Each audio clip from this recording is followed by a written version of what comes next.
Boa noite. Tudo bem? Boa noite. Boa noite. Nós estamos aqui hoje com o Jurandir e a gente queria ouvir um pouco sobre ele desde o começo dos movimentos de 2018, movimento nas ruas, e para saber, entender um pouco o que levou ele a ficar no acampamento 2 anos, né? Enfrentando o socialismo bem ali em frente à Assembleia Legislativa, sofreu muitas provocações, correu risco de vida, foi preso. Então a gente quer saber dele o que motivou ele a formar esse acampamento e quais os movimentos que ele fazia, viu porque foi preso. Ouve um pouco da história dele. Você pode falar pra gente, Jurandir? Posso. O acampamento nasceu depois de uma reunião que nós tivemos lá no 31 de março de 2020, no dia 30 e 31 de março de 2020, na porta do quartel do Comando do 2º Exército. Naquele dia, nós nos reunimos e havia um pessoal com faixa de intervenção militar, haviam outras pessoas que estavam no grupo do Aliança pelo Brasil, que era o partido que estava sendo formado pelo presidente, para o presidente. E naquele momento, cada um ia lá e tomava a palavra, falava algumas coisas e tal. E aí eu falei a respeito de que nós estávamos entrando numa guerra, que seria uma terceira guerra mundial, e essa guerra, o presidente não iria entrar com uma intervenção militar.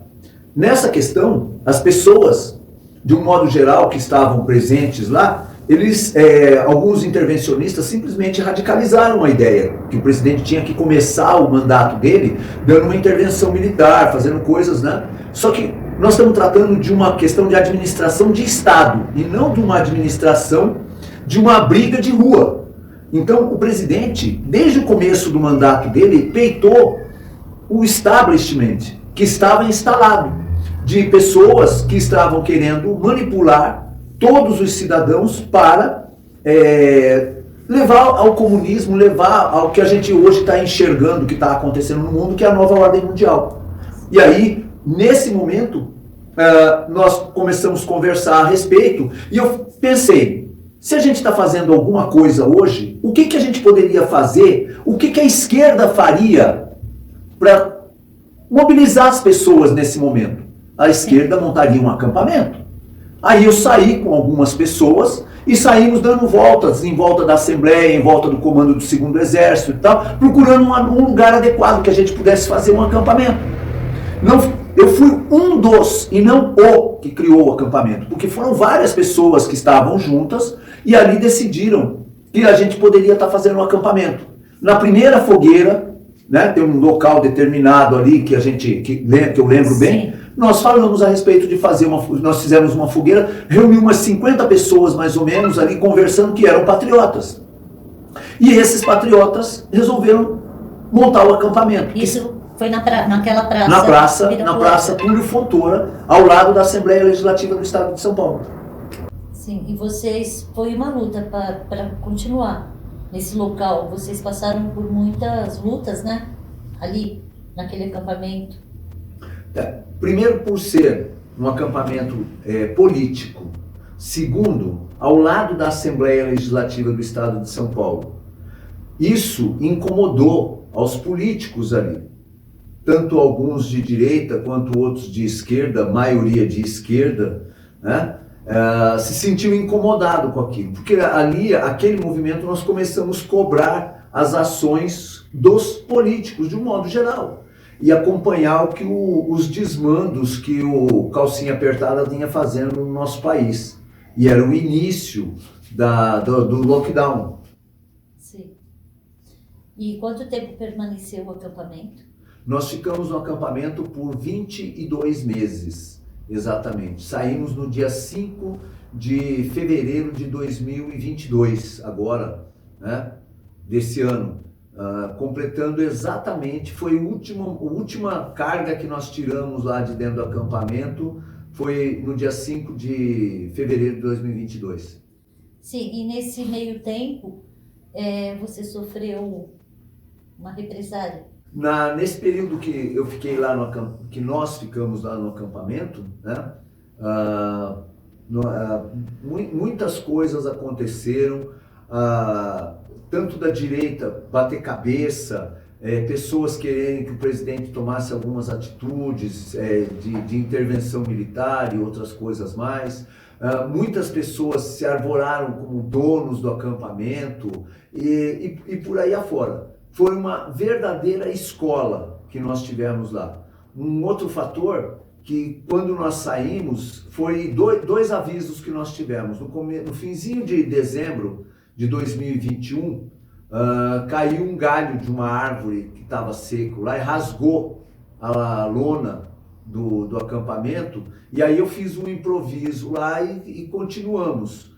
Só que no finzinho de janeiro, começo de fevereiro, aí houve uma queda de uma árvore, né? E essa árvore veio a destruir a cozinha, veio a destruir aquela área do banheiro nossa, e nesse momento eu preferi não postar nada em relação ao que estava acontecendo, para deixar as coisas fluírem normalmente, né? E as pessoas tomarem ciência de uma maneira mais paulatina, né? E aí foi quando nós resolvemos sair.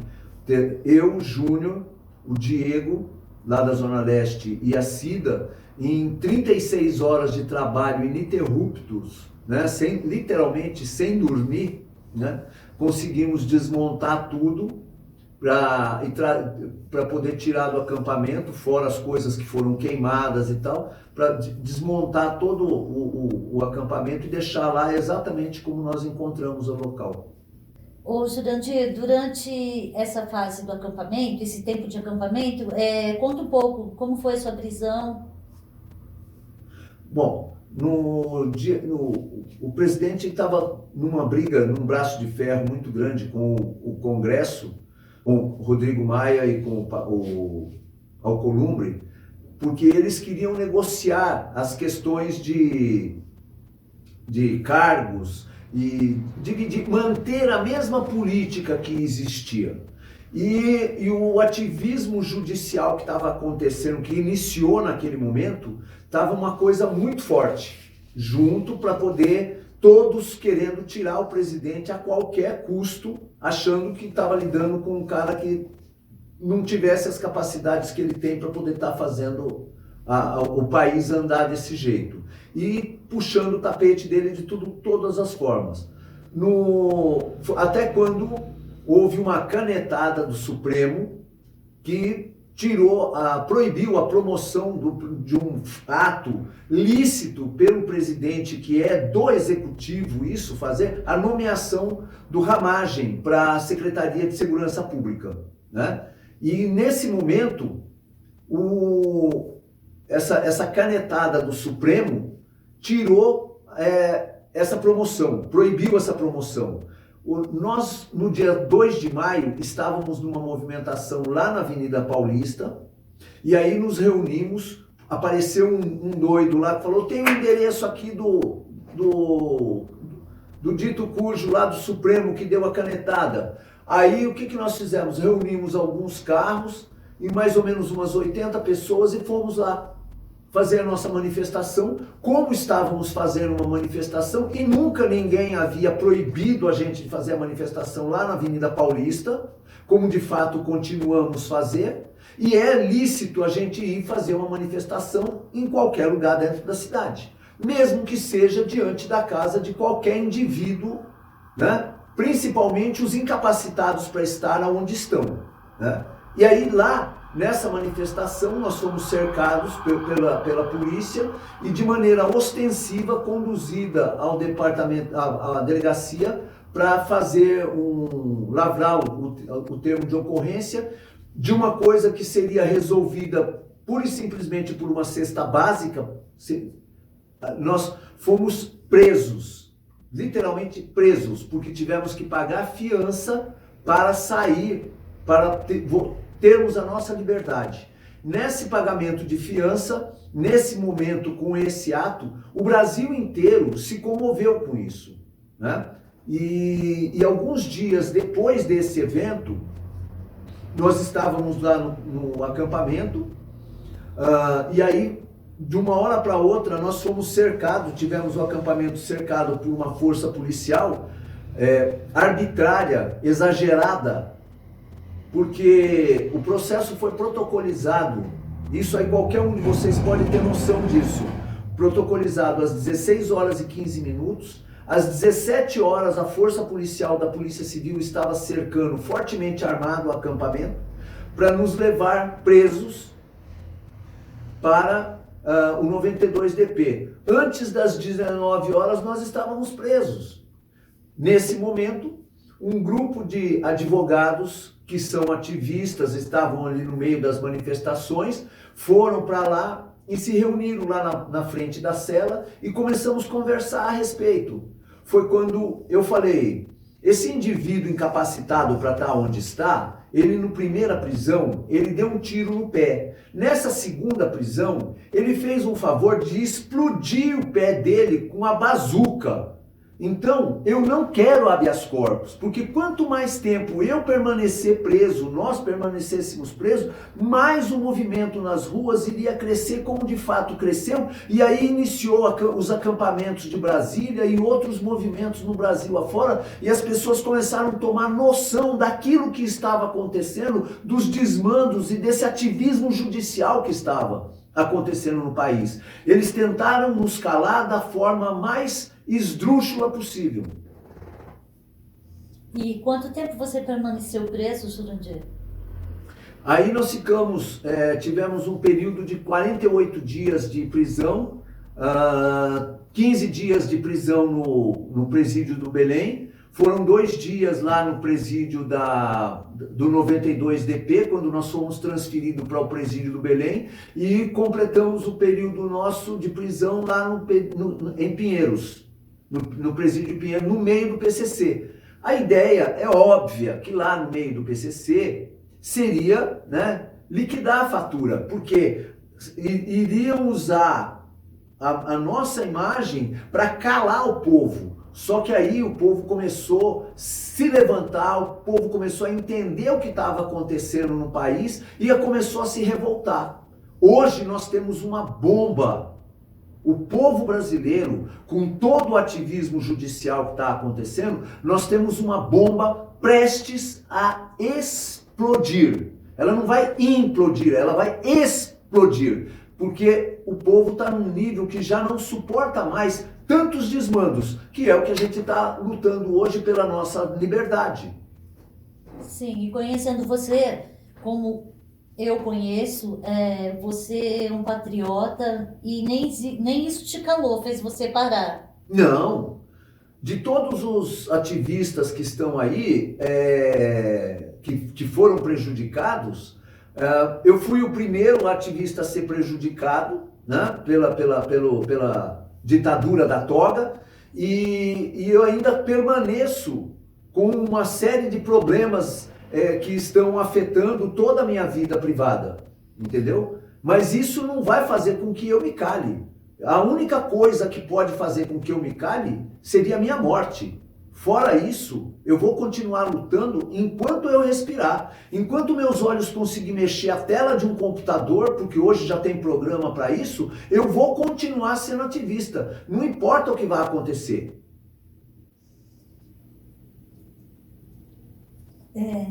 E você, assim, o que te levou a se candidatar a deputado federal?